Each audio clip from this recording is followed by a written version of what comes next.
ఈ వీడియో చాలా అంటే చాలా ఇంట్రెస్టింగ్గా ఉంటుంది. ఈ వీడియో మొదట్లోనే చూసి స్కిప్ చేయకుండా చివరి వరకు చూడండి. నేను ఎందుకు ఈ మాట అంటున్నానో మీకే అర్థమవుతుంది.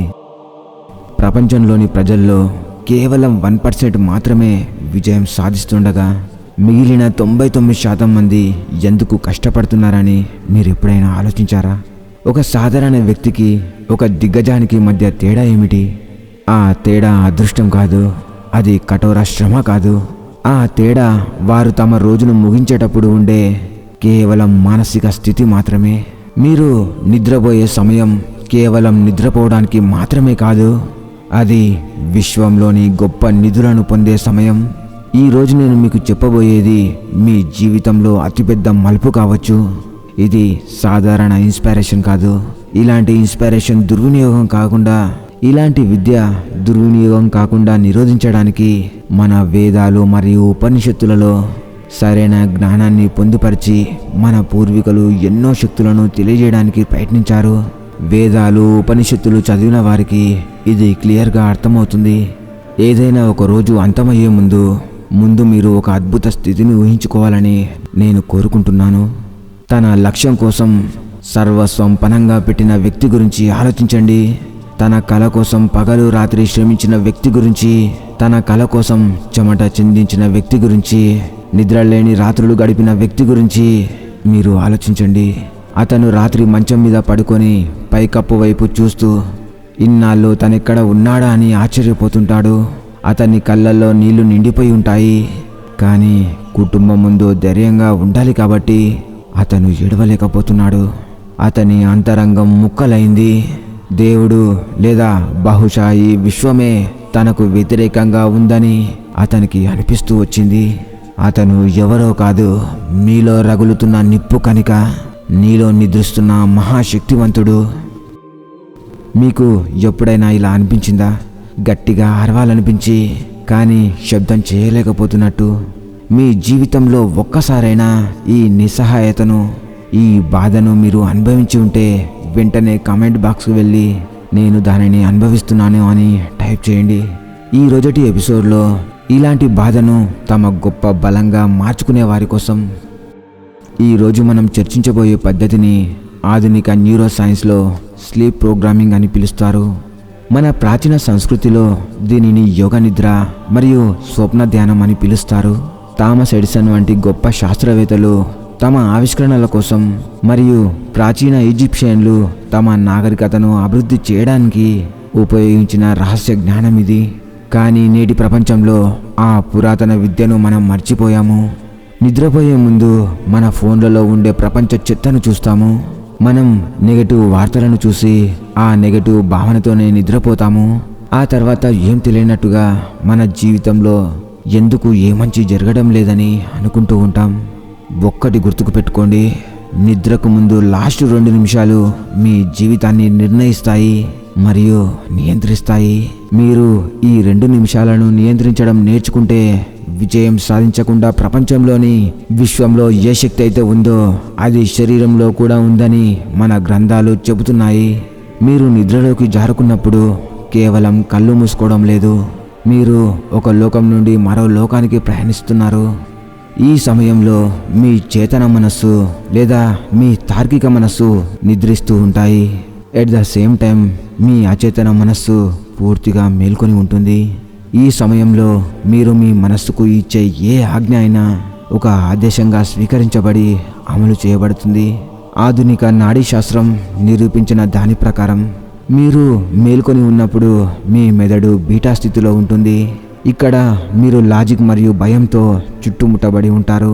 కానీ నిద్రలోకి జారుకోవడానికి ముందు మీ కనురెప్పలు బరువెక్కడం ప్రారంభమైనప్పుడు మీ మెదడు ఆల్ఫా స్థితిలోకి, ఆపై తీటా స్థితిలోకి ప్రవేశిస్తుంది. శాస్త్రవేత్తలు దీనిని హిప్నాటిక్ స్థితి అని పిలుస్తారు. ఈ స్థితిలోనే మీ చేతన మరియు అచేతన మనస్సుల మధ్య ఉన్న తెర అత్యంత బలహీనంగా ఉంటుంది. థామస్ ఎడిసన్ మరియు ఆల్బర్ట్ ఐన్స్టీన్ వంటి మేధావులు తమ అత్యంత సంక్లిష్టమైన సమస్యలకు ఈ స్థితిలోనే పరిష్కారాలను కనుగొన్నారని చరిత్ర చూపిస్తుంది. ఎడిసన్ తరచుగా చేతిలో ఇనుప బంతిని పట్టుకొని కుర్చీలో కునుకు తీసేవాడు. తద్వారా అతడు గాఢ నిద్రలోకి జారుకుంటున్నప్పుడు ఆ బంతి కింద పడి అతన్ని మేల్కొల్పేది. అతను ఇలా చేయడానికి కారణం ఈ సగం నిద్ర సగం మెలకువ స్థితిలో తన తార్కిక మనస్సు ఎన్నడూ ఊహించలేని ఆలోచనలు ఆ స్థితిలో తనకు వచ్చేవి. కానీ మన ఋషులు దీనిని వేల సంవత్సరాల క్రితమే వివరించారు. మాండుక్య ఉపనిషత్తు చైతన్యానికి సంబంధించిన 4 స్థితులను వివరిస్తుంది: మెలకువ, స్వప్నం, గాఢ నిద్ర మరియు తురియం. ఈరోజు ప్రపంచం ఆకర్షణ సూత్రం లేదా సబ్ కాన్షియస్ ప్రోగ్రామింగ్ అని పిలిచేది వాస్తవానికి మన వేదాలలో పిలువబడిన సంకల్ప శాస్త్రం. ఋగ్వేదం ప్రకారం ఈ విశ్వం కంపనాలతో ఏర్పడింది మరియు మీ ఆలోచన కూడా ఒక కంపనమే. మీరు నిద్రపోయే ముందు ఒక ఆలోచనను పట్టుకొని మీరు దానిని నేరుగా విశ్వ చైతన్యానికి సమర్పిస్తున్నారు. ఇది గూగుల్లో ఏదైనా వెతికి ఎంటర్ నొక్కడం లాంటిది. ఎంటర్ నొక్కిన తర్వాత ఫలితం కనిపిస్తుందా లేదా అని మీరు ఆందోళన చెందరు, ఎందుకంటే సర్వర్ తన పనిని తాను చేస్తుందని మీకు తెలుసు. అదేవిధంగా నిద్రపోయే ముందు చివరి ఆ 2 నిమిషాలు మీ మెదడుకు ప్రవేశం ద్వారం లాంటివి. ప్రాచీన ఈజిప్టులో కూడా నిద్ర దేవాలయాలు ఉండేవి. అక్కడ ప్రజలు తమ అనారోగ్యాలు, సమస్యల నివారణ కోసం ఒక నిర్దిష్ట పద్ధతిలో నిద్రపోయేవారు. నిద్రలో ఆత్మ దేవతలతో సంభాషిస్తుందని వారు నమ్మేవారు.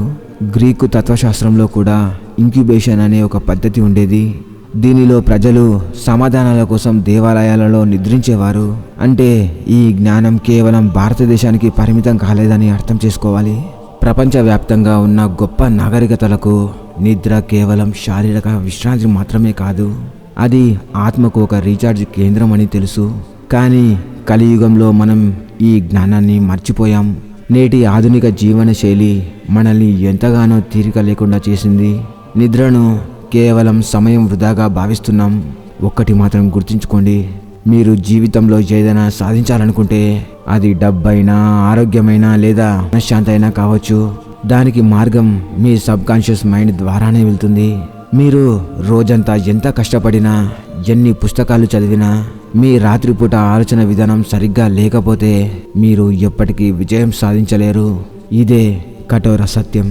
నేను చాలా కష్టపడ్డాను, అయినా విఫలమయ్యాను అని చెప్పేవారు పగటిపూట తమ కలల ప్రపంచాన్ని నిర్మించుకుంటారు. కానీ రాత్రిపూట తమ నెగటివ్ ఆలోచనలతో తమ కలలను తెలియకుండానే నాశనం చేసుకుంటారు. ఇప్పుడు శివుడు తన సూత్రాలలో వివరించిన పద్ధతి, అత్యున్నతమైన ఉపాయం గురించి మాట్లాడుకుందాం. విజ్ఞాన భైరవ తంత్రంలో శివుడు పార్వతీదేవికి ధ్యానం ద్వారా శూన్యంలోకి ఎలా ప్రవేశించాలో వివరిస్తాడు. మీరు నిద్రపోయే ముందు సరిగ్గా అదే చేయాలి. మంచం మీద పడుకొని మీ శరీరాన్ని పూర్తిగా విశ్రాంతి స్థితిలోకి తీసుకురండి. యోగా శాస్త్రంలో దీనిని శవాసనం అంటారు. శరీరం నిద్రలో ఉండి మనస్సు మేల్కొని ఉన్నప్పుడే ఆ అద్భుతమైన క్షణం ప్రారంభమవుతుంది. ఇప్పుడు మీ కళ్ళు మూసుకొని మీ శ్వాసపై దృష్టి పెట్టండి.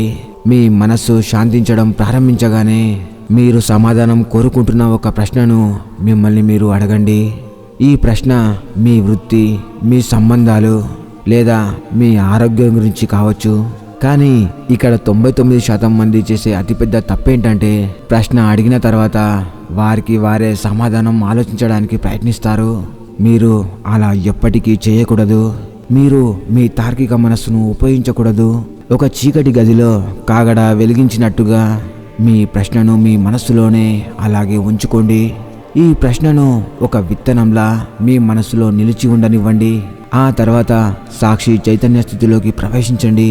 సాక్షి చైతన్యం అంటే మెలకువలో ఉన్న నీ అంతరంగం. అంటే ఎలాంటి తీర్పు లేకుండా, ఎలాంటి ఆందోళన చెందకుండా కేవలం మిమ్మల్ని మీరు గమనించుకోవడం. భగవద్గీతలో పర్యవసానాల గురించి చింతించకుండా కర్మలు చేసేవాడినే యోగి అని కృష్ణుడు చెప్పాడు. ఇక్కడ మీ కర్మ ఏమిటంటే ప్రశ్న అడిగి నిద్రపోవడం, దానికి సమాధానం చెప్పడం అనేది మీరు దేవుడు, విశ్వం లేదా సబ్ కాన్షియస్ మైండ్ అని పిలిచే ఆ సర్వోన్నత శక్తి యొక్క పని. ఆ సమయంలో నీ మనసు దానిని ఒక పొడుపు కథగా కాకుండా ఒక ఆజ్ఞగా తీసుకుంటుంది. సైకాలజీలో జైగార్నిక్ ఎఫెక్ట్ అనే పదం ఉంది. అంటే మన మెదడు అసంపూర్ణమైన విషయాలను గుర్తించుకుంటుంది అని దీని అర్థం. మీరు ఒక ప్రశ్న అడిగి సమాధానం కనుక్కోకుండా నిద్రపోయినప్పుడు మీ మెదడు రాత్రంతా దానిపై పనిచేస్తుంది. న్యూరాన్ల మధ్య కొత్త అనుసంధానాలు ఏర్పడతాయి. పాత సమాచారం శోధించబడుతుంది. మీ సబ్కాన్షియస్ మైండ్ అనేది మీ గత జ్ఞాపకాలను, మీ అనుభవాలకు మరియు ఆ విశ్వజ్ఞాన భాండాగారానికి అనుసంధానం అవుతుంది. ఈ ప్రపంచంలోని ప్రతి ప్రశ్నకు సమాధానం అక్కడి నుండే పుట్టుకొస్తుంది. వేదాలలో దీనిని హిరణ్య గర్భం అని పిలుస్తారు. ఈ ప్రక్రియ ఎంత శక్తివంతమైనదంటే కొన్నిసార్లు మీకు సమాధానం కలల రూపంలో లభిస్తుంది, లేదా మరుసటి ఉదయం మీకు అకస్మాత్తుగా ఆలోచనల రూపంలో స్ఫురిస్తుంది. దీనినే మనం జ్ఞానోదయం అంటాము. కొన్నిసార్లు మీరు ఎవరితోనైనా మాట్లాడుతుండగా అకస్మాత్తుగా వాటి నోటి నుండే మీకు సమాధానం లభిస్తుంది. ఇది ఒక అద్భుతం కాదు, ఇది ఒక క్వాంటం ఫిజిక్స్. మీరు ఒక ఫ్రీక్వెన్సీని నిర్దేశించుకొని నిద్రపోయినప్పుడు విశ్వం ఆ ఫ్రీక్వెన్సీకి చెందిన విషయాలను మీ వైపు ఆకర్షించడం ప్రారంభిస్తుంది. కానీ చాలా జాగ్రత్తగా ఉండండి. ఈ పద్ధతి ఎంత శక్తివంతమైనదో అంతే సున్నితమైనది కూడా. మీరు సందేహంతో లేదా భయంతో ప్రశ్నలు అడిగితే ఈ సూత్రం పనిచేయదు. ఉపనిషత్తులు భవోహి విద్యతే దేవః అని పలుకుతున్నాయి. అంటే భావనలోనే దేవుడు ఉంటాడు. మీ భావనలలో సందేహం ఉంటే మీరు విశ్వానికి గందరగోళ సంకేతాలను పంపుతున్నట్టే. ఒక చిన్న పిల్లవాడు తమ తల్లిని అడిగినట్టుగా మీరు అడగాలి. తన తల్లి ఇచ్చేది ఏదైనా తనకు సరైనదే అని ఒక వ్యక్తికి పూర్తి విశ్వాసం ఉంటుంది. ఈ విశ్వాసాన్నే నమ్మకం అంటారు. ఆధునిక అధ్యాయాల ప్రకారం నిద్రపోయే ముందు మనం అనుభవించే భావోద్వేగాలు రాత్రంతా మన నాడీ వ్యవస్థలో పునరావృతం అవుతూనే ఉంటాయి. మీరు ఆందోళనతో నిద్రపోతే 8 గంటల పాటు విజయాన్ని అభ్యసిస్తున్నట్టే. ప్రతి ఆత్మకు దైవత్వం పొందే సామర్థ్యం ఉంటుందని స్వామి వివేకానందుడు చెప్పేవారు. ఆ సామర్థ్యం ఈ సబ్కాన్షియస్ మైండ్లో దాగి ఉంటుంది. మీరు ప్రతి రాత్రి ఈ పద్ధతిని అభ్యసించడం ప్రారంభించినప్పుడు మొదటి కొన్ని రోజులు మీకు వింతగా అనిపించవచ్చు. మీ మనస్సు అటు ఇటు తిరగవచ్చు. కానీ వదిలిపెట్టవద్దు. మన గ్రంథాలు మన మనస్సును నియంత్రించడానికి సాధన మరియు వైరాగ్యం మాత్రమే మార్గాలని వివరిస్తాయి. మీరు కేవలం రక్తమాంసాలు గల ఒక మనిషి కాదని మీరు అర్థం చేసుకోవాలి. మీరు అనంతమైన శక్తికి మూలం. సోహం. ఈరోజు నేను మీకు అందించిన ఈ జ్ఞానం కేవలం ఒక సాధారణ ప్రేరణాత్మక ప్రసంగం కాదు. ఇది మీ విధిని మీరే నిర్దేశించుకోగల తాళం చెవి. ఈ మనస్తత్వంతోనే మరియు ఈ దృష్టితోనే గొప్ప గొప్ప సామ్రాజ్యాలు నిర్మించబడ్డాయి. ఈ శాంతితోనే గొప్ప ఆవిష్కరణలు చేయబడ్డాయి. ఈ రాత్రి మీరు పడుకునేటప్పుడు మీ ఫోన్ను పక్కన పెట్టండి. ఈ ప్రపంచపు శబ్దాన్ని పట్టించుకోకుండా మీలోని శబ్దాన్ని వినడానికి ప్రయత్నించండి. మిమ్మల్ని వేధిస్తున్న ప్రశ్నను మనసులో మెదపండి.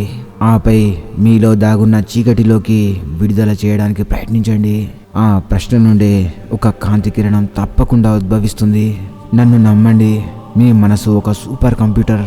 దానికి సరైన ప్రోగ్రామింగ్ మాత్రమే అవసరమవుతుంది. పడుకునే ముందు కేవలం ఈ 2 నిమిషాలే మీ విధిని మార్చగలవు. ఇది ఒక సాధనగా కాకుండా అలవాటుగా మార్చుకునే ప్రయత్నం చేయండి. ఈ ప్రాసెస్ యొక్క ఫలితాలను తప్పకుండా మీరు పొందుతారు. ఇదే విశ్వ నియమం, మరియు విశ్వం తన నియమాలను ఎప్పుడూ ఉల్లంఘించదు.